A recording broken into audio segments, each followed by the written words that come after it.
జయహో BC కార్యక్రమంలో భాగంగా సోమవారం నాడు స్థానిక కొనకలమెట్ల మండలం కొనకలమెట్ల గ్రామం నుంచి వాగుమడుకు గ్రామం వరకు ద్విచక్ర వాహనం ర్యాలీ నిర్వహించారు.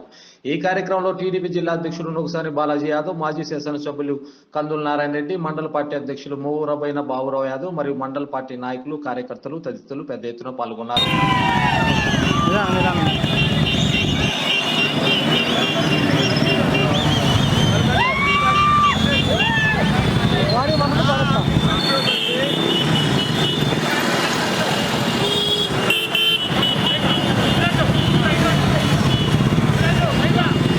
लोगा साइड लोगा साइड लोगा साइड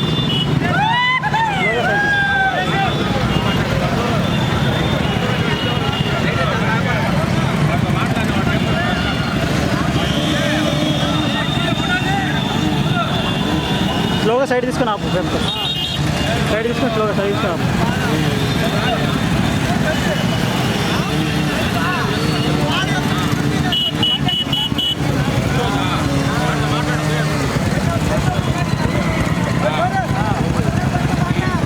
సైడ్ తీసుకొని ఆపనా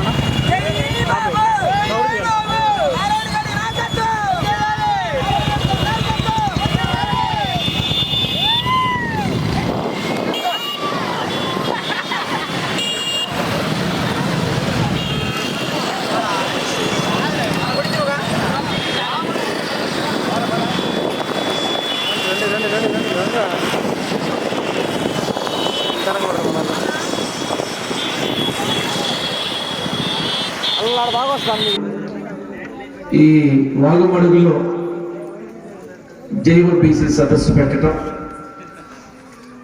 కొనగలమెట్టు నుంచి ఇక్కడి వరకు బ్రహ్మాండమైన ర్యాలీ రావటం, పార్టీ కార్యకర్తలన్నీ కూడా ఎంతో ఉత్సాహంతో తెలుగుదేశం పార్టీ గెలిపించుకున్నాం, ఎప్పుడు ఎన్నికలు వస్తాయా, ఎన్నికల్లో తెలుగుదేశం గెలిపించుకున్నాం, నారాయణ రెడ్డి గారికి అండగా ఉన్నటువంటి మీ స్ఫూర్తిని చూసి నాకు చాలా సంతోషంగా ఉంది. బ్రహ్మాండమైన ర్యాలీ జరిగింది. దూరమైనా ఎక్కువసేపు ర్యాలీ పెట్టినా కూడా కార్యకర్తలందరూ కూడా 8 గంటలు దాటిన తర్వాత కూడా ఎక్కడ ఉత్సాహం తక్కువ ఉన్నటువంటి పరిస్థితి కూడా తెలుగుదేశం పార్టీపై మీకున్న అంకిత భావం, మీకున్న ప్రేమ ఈ వాగుమడు గ్రామంలో, అదేవిధంగా ఇంటి మండలంలో ఉన్నటువంటి తెలుగుదేశం పార్టీ నాయకులు శ్రద్ధ అర్థమవుతుంది. ఈ గ్రామంలో నాయకులు కూడా మన రమణయ్య గారు కానీ వెంకయ్య గారు అందరూ కూడా చాలా చక్కగా ఎంతో ఉత్సాహంతో ఇక్కడ కార్యక్రమం నిర్వహించడం.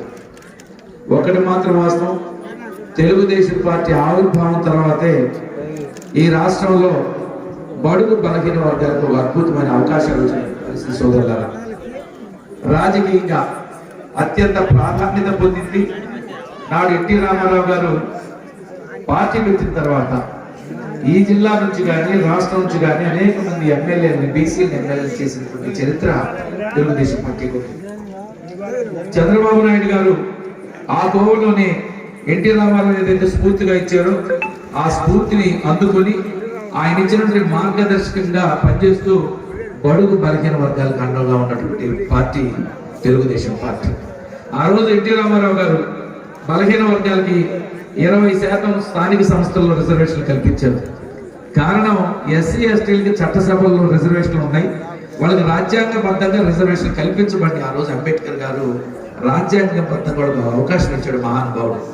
అయితే బీసీలకు ఆ వెసులుబాటు లేదు కాబట్టి ఎన్టీ రామారావు గారు రాజ్యాంగంలో మార్పులు చేయాలంటే కష్టం అనుకుంటే ఆలోచనతో ఎన్టీ రామారావు గారు స్థానిక సంస్థల్లో 20% రిజర్వేషన్లు కల్పించడం జరిగింది. అదేవిధంగా బీసీలను చట్టసభలకు తీసుకెళ్ళడం కూడా జరిగిన సందర్భం.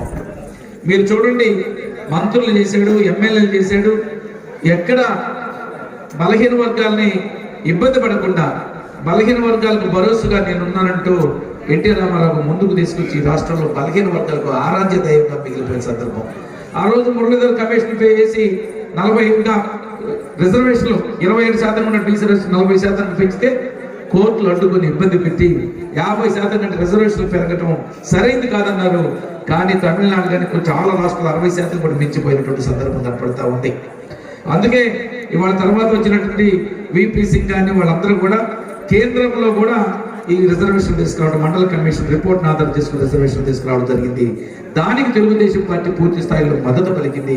దీనన్నిటికీ ప్రేరణ ఎన్టీ రామారావు గారు, తర్వాత వారు అడుగుతాలు నడుస్తున్నట్టు మన చంద్రబాబు నాయుడు గారు.